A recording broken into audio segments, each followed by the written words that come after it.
Hello student, আশা করি তোমরা ভালো আছো। আমিও ভালো আছি। আমি তোমাদের ডালিয়া ম্যাম, জ্ঞানজ্যোতি কোচিং সেন্টারের তরফ থেকে তোমাদেরকে আরেকবার অনেক অনেক শুভেচ্ছা এবং অভিনন্দন। দেখো, আজ আমি তোমাদের সামনে যে বিষয়টি নিয়ে উপস্থিত হয়েছি তা হলো কাব্য সাহিত্যে জীবনানন্দ দাশের অবদান। এর আগের দিন আমি তোমাদের সামনে আলোচনা করেছি কাব্য সাহিত্য থেকেই, আর আজকেও আমি তোমাদের কাব্য সাহিত্য থেকে জীবনানন্দ দাশের অবদানই বোঝাবো। তার আগে একবার বলে রাখি, যারা এখনো আমাদের অনলাইন ক্লাসে যুক্ত হওনি তারা অবশ্যই খুব তাড়াতাড়ি সত্তর আমাদের সঙ্গে যোগাযোগ করো, কারণ আমাদের প্রত্যেকটা ক্লাস কিন্তু শুরু হয়ে গেছে। শুধুমাত্র যে আমাদের বাংলা বিষয়ের রয়েছে মেজর তাই নয়, তোমাদের যার যা মেজর সাবজেক্ট রয়েছে প্রত্যেকটা সাবজেক্টের কিন্তু ব্যবস্থা রয়েছে এবং অভিজ্ঞ শিক্ষক শিক্ষিকা রয়েছে তোমাদেরকে বোঝানোর জন্য এবং পড়া দেওয়ার জন্য এবং সাজেশন সাথে তোমাদের নোটসগুলো প্রদান করার জন্য। তাই বেশি দেরি না করে খুব তাড়াতাড়ি যোগাযোগ করো আমাদের দেওয়া নম্বরে। আমাদের হেল্পলাইন নাম্বার 6295916282, আরেকটি নম্বর 7076398606। আমাদের কোর্সটি মাত্র 6 মাসের এবং 6 মাসের মধ্যে সম্পূর্ণ সিলেবাস সম্পূর্ণ শেষ করার দায়িত্ব আমাদের, এবং তোমাদের সব কটা বিষয় নিয়ে কিন্তু তোমাদের মেজর যার যেটা সাবজেক্ট আছে সব কিছু নিয়ে তোমরা তো আমাদেরকে বিভিন্ন ধরনের প্রশ্ন করতে পারো। যদি কোনো কিছু বুঝতে না পারো ভিডিওতে আমরা সেটাও দেওয়ার চেষ্টা করব, এবং তার পাশাপাশি কিন্তু এই 6 মাসের মধ্যে তোমাদের সম্পূর্ণ নোটস দেওয়া হয়, ঠিক আছে। এবং এই কোর্সটি আমাদের কিন্তু 6 মাসে। তার পাশাপাশি বলে রাখি যে আমাদের কোর্স ফি কিন্তু মাত্র 999 টাকা। তাহলে চলো আর বেশি দেরি না করে আমরা আমাদের আজকের ক্লাস শুরু করি। আজকে জীবনানন্দ দাশ সম্পর্কে আলোচনা করব। তোমরা জানো যে জীবনানন্দ দাশ আমাদের আধুনিক যুগে কিন্তু একজন কবি, এবং জীবনানন্দ দাশের জন্ম হচ্ছে 1899 এবং মৃত্যু হচ্ছে 1954-তে। তার মধ্যে অনেকেই তোমাদের জানা আছে একটা বিষয়, যে জীবনানন্দ দাশের কিন্তু ট্রাম দুর্ঘটনায় মৃত্যু হয়েছিল 1954-তে, এবং তাকে আমরা কিন্তু মিলু বলেও চিনি। তার ডাক নাম হচ্ছে মিলু। দেখো, জীবনানন্দ দাশের আমরা অনেক কবিতা পড়েছি ছোট থেকেই, 7, 8, 9 এই ক্লাসগুলোতে কিন্তু আমরা জীবনানন্দ দাশকে খুব ভালো মতো চিনেছিলাম, এবং তার কবিতাগুলো পড়তে গিয়ে আমরা দেখতে পাই যে তার কবিতার মধ্যে যে একটা রূপময় জগৎ, একটা সুন্দর বিষয়, সেটাকে আরো সুন্দর করে উপস্থাপনা করা, রূপক ব্যবহার করা, তুলনা করা এবং উপমার ব্যবহার, এত সুন্দর করে তার কবিতাগুলোতে উপমা এবং অলংকারের ব্যবহার থাকে যা আমাদেরকে খুবই মুগ্ধ করে, যেন হারিয়ে যাই আমরা তার কবিতার মধ্যে। তাহলে চলো আজকে এই একজন খ্যাতিমান কবি আমাদের জীবনানন্দ দাশ সম্পর্কে জেনে নিই, এবং তার যে কাব্যগ্রন্থগুলো আছে সেগুলো সম্পর্কে। আমরা যেটা জানি যে জীবনানন্দ দাশের যে কাব্যগ্রন্থগুলো আছে সেগুলো মূলত 7টি, ঠিক আছে। 5টি হচ্ছে তার জীবদ্দশায় প্রকাশিত, এবং পরের যে দুটো রয়েছে 6 এবং 7 নং কাব্যগ্রন্থ, সেটা তার মৃত্যুর পরে প্রকাশিত হয়েছে।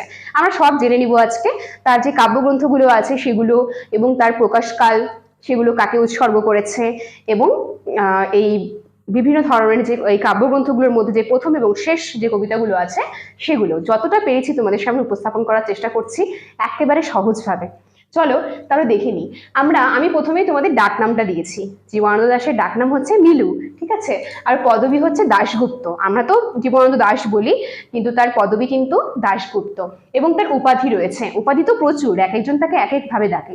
যেরকম কেউ তাকে বলে নির্জনতার কবি, কেউ তাকে বলে হচ্ছে রূপসী বাংলার কবি, কেননা তিনি রূপসী বাংলা কাব্যগ্রন্থে এত সুন্দর করে তুলে ধরেছেন কবিতাগুলোকে যে তাকে কিন্তু রূপসী বাংলার কবিও বলা হয়ে থাকে। তাকে বলা হয় চিত্ররূপময় কবি, নির্জনতার কবি, রূপসী বাংলার কবি, এছাড়াও প্রকৃতির কবি, কেননা বেশিরভাগ কবিতাতেই কিন্তু তার প্রকৃতিকে তিনি এত সুন্দর করে সাজিয়েছেন যা বলার অপেক্ষা রাখে না। তো তাকে বলা হয় প্রকৃতির কবি। এবং আমরা এই যে চিত্ররূপময় কবি, এটা কিন্তু আমরা দেখতে পারি যে রবীন্দ্রনাথ ঠাকুর জীবনানন্দ দাশকে কিন্তু চিত্ররূপমাতার কবি কিন্তু বলেছেন, ঠিক আছে। এবং তার যে আত্মপ্রকাশ, মানে সাহিত্য জগতে তার আত্মপ্রকাশ হচ্ছে কিভাবে, কোন কবিতার মধ্য দিয়ে তার আত্মপ্রকাশ হচ্ছে, দেখো এখানে আত্মপ্রকাশ হচ্ছে বর্ষ আবাহন কবিতার মধ্য দিয়ে কিন্তু সাহিত্য জগতে তিনি প্রবেশ করছেন। এবং তিনি যে পত্রিকা সম্পাদনা করতেন, দুটো পত্রিকা সম্পাদনায় তাকে দেখা যায়। এই দুটো পত্রিকা হচ্ছে, একটা হচ্ছে দৈনিক স্বরাজ এবং আরেকটি হচ্ছে দ্বন্দ্ব। দেখো, তোমাদের সামনে সুখমাতি শুকনো যে বিষয়গুলো আছে সেগুলো আমি তোমাদের সামনে আগে তুলে ধরছি, তারপর তার কাব্যগ্রন্থগুলো সম্পর্কে আলোচনা করব। তাই প্রত্যেককে আমি বলি যে আমার ক্লাসে কিন্তু প্রত্যেকে যারা আমার ক্লাস দেখো, ফলো করো, তাদেরকে বলবো যে খাতা কলম নিয়ে তোমরা বসবে, তাতে কিন্তু তোমাদের আরো সুবিধে হবে, পরে তোমরা বিষয়গুলিকে আরো ভালো মতন বুঝতে পারবে পড়ার পর। তাহলে তার ডাকনাম কি বললাম, ডাকনাম মিলু, পদবী হচ্ছে দাশগুপ্ত, এবং উপাধি হচ্ছে চিত্ররূপময় কবি, নির্জনতার কবি, এছাড়া রূপসী বাংলার কবিও তাকে বলা হয় এবং প্রকৃতির কবি বলা হয়। তার পাশাপাশি আত্মপ্রকাশ হয়েছে বর্ষ আবাহন কবিতার মধ্য দিয়ে, এবং পত্রিকা সম্পাদনা হচ্ছে দৈনিক স্বরাজ এবং দ্বন্দ্ব পত্রিকার মধ্য দিয়ে তাকে দেখা যায় সম্পাদনা করতে। ব্যাস, এটা হয়ে গেল তার একটা ধরে রাখো যে তোমাদেরকে বিষয় জানিয়ে রাখলাম।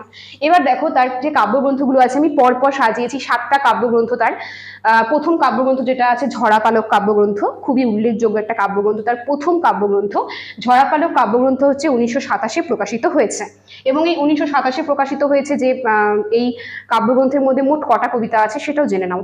35টি কবিতা আছে মোট এই ঝরাপালক কাব্যগ্রন্থে। এই কাব্যগ্রন্থের প্রথম কবিতা হচ্ছে আমি কবি সেই কবি, এবং শেষ কবিতা হচ্ছে সারাটা রাত্রি তারার সঙ্গে তার। এটা আরো পরে আছে, অনেকটা বড়, আমি তোমাদেরকে জাস্ট শর্টে লিখে দিয়েছি যে সারাটা রাত্রি তারার সাথে। ঠিক আছে, তাহলে ঝরাপালক কাব্যগ্রন্থের যে প্রকাশকাল সেটা 1927, আর 35টা কবিতা আছে এখানে। 35টি কবিতার মধ্যে প্রথম কবিতা হচ্ছে আমি কবি সেই কবি, আর শেষ কবিতা হচ্ছে সারাটা রাত্রি তারার সাথে। ঠিক আছে, এবার চলে এলাম ঝরাপালকের একেবারে তারপরেই যেটা লেখা হয়েছে সেটা হচ্ছে ধূসর পাণ্ডুলিপি কাব্যগ্রন্থ।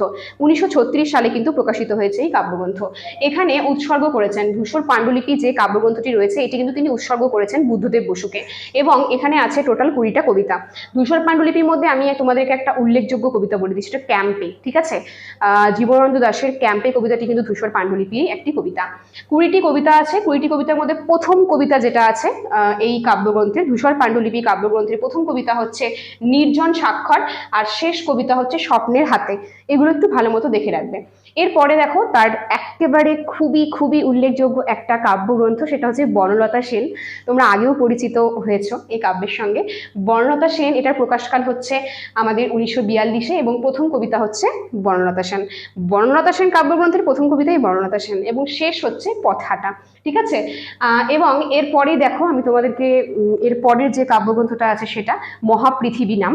এই মহাপৃথিবী কাব্যগ্রন্থটি 1944-এ প্রকাশিত হয়েছে। এখানে মোট কবিতা আছে কিন্তু 35টি। ঠিক আছে, মহাপৃথিবী 1944-এ প্রকাশিত, 35টি কবিতা আছে এখানে টোটাল। উৎসর্গ করেছেন তিনি প্রেমেন্দ্র মিত্র এবং সঞ্জয় ভট্টাচার্যকে, তিনি এই কাব্যগ্রন্থটি উৎসর্গ করেছেন। প্রথম কবিতা মহাপৃথিবীতেও কিন্তু বনলতা সেন কবিতাটি স্থান পেয়েছিল। মহাপৃথিবী কাব্যগ্রন্থের প্রথম কবিতা হচ্ছে বনলতা সেন, আর শেষ হচ্ছে প্রেম অপ্রেমের কবিতা। এরপরে দেখো তারপরে কাব্যগ্রন্থ আছে 7টি তারার তিমির। 7টি তারার তিমির 1948-এ প্রকাশিত হয়েছে। এখানে টোটাল আছে 40টা কবিতা। এর মধ্যে প্রথম কবিতা হচ্ছে আকাশ লীলা, আর শেষ কবিতা হচ্ছে সূর্য প্রতিম। হয়ে গেল। উৎসর্গ করেছেন হুমায়ুন কবিরকে। ঠিক আছে, এখানে কিন্তু হুমায়ুন কবিরকে কিন্তু আমরা দেখতে পাচ্ছি 7টি তারার তিমির হুমায়ুন কবিরকে জীবনানন্দ দাশ উৎসর্গ করেছে।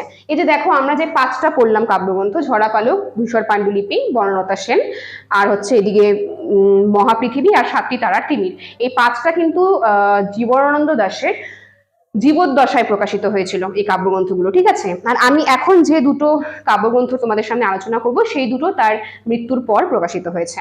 দেখো এবার আমরা জানবো রূপসী বাংলা কাব্যগ্রন্থ। তোমরা পড়েছো রূপসী বাংলা কাব্যগ্রন্থ থেকে আকাশে 7টি তারা পড়েছো। এই বিষয়গুলো ক্লাস 9-এ, কবিতাটি খুবই সুন্দর। রূপসী বাংলা কাব্যগ্রন্থটি 1957-তে প্রকাশিত হয়েছে, এবং এই কাব্যগ্রন্থটিতে টোটাল 61টি কবিতা রয়েছে। এবং এর পাশাপাশি আমরা প্রথম এবং শেষ কবিতাটা জেনে নিই। রূপসী বাংলার প্রথম কবিতা হচ্ছে সেই দিন এই মাঠ, আর শেষ কবিতা হচ্ছে ভেবে ভেবে ব্যথা পাবো।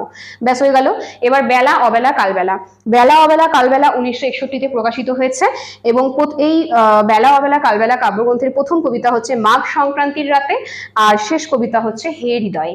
দেখো আমি তোমাদের সামনে আজকে আলোচনা করলাম জীবনানন্দ দাশের কাব্যগ্রন্থগুলো। 7টা কাব্য তার, এই 7টা কাব্যগ্রন্থই তোমাদের সামনে আমি সাল সহ, প্রকাশ সাল সহ, এবং কাকে উৎসর্গ করেছেন, সেখানকার প্রথম এবং শেষ কবিতা কি, সেগুলো আলোচনা করলাম। আশা করি তোমরা বুঝতে পেরেছো। যদি কোনো জায়গায় কোনো অসুবিধা হয় অবশ্যই আমাকে কমেন্ট বক্সে জানাবে। আমি তোমাদেরকে আবার সেগুলো একটু ভালো মতো আরো যতটা পারি তোমাদেরকে সেগুলো আরো ভালো মতো তোমাদের সামনে নিয়ে আসার চেষ্টা করব।